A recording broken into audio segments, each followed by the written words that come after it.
However, it's interesting because this is being declassified now, of which we didn't have any idea that the Putin-Trump talks would be happening, or Budapest or any of that.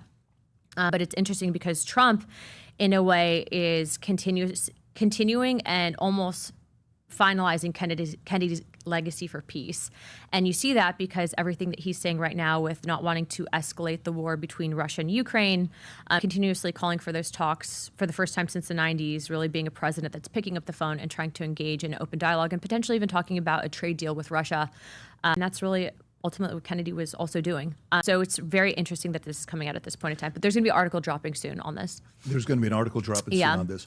So do we have a clue or an idea of who it was that got rid of it? Is there any speculation on who could have been? So what I was told by the ambassador, by the way, you should just take a look at these. So these are not the translated. That's directly as I got them from the embassy. And there's only 2 other copies that exist. One was given to Representative Burleson and one was given to Representative Ogles as a thank you for being one of the first 3 members of Congress to meet with the Russians since the 90s. So I put together the meeting. But just to put in perspective, and I'll answer your question in a second, Congress is so broken that our first and foremost job should be continuing open dialogue with people to avoid war, right?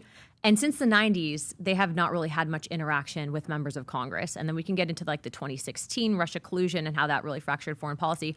But the point is that all of that to say that, regarding who potentially would have pulled the trigger, whatever it might have been, what this shows is, I believe, a potential of a relationship that could have existed. Check out that photo for a second that you just scrolled past.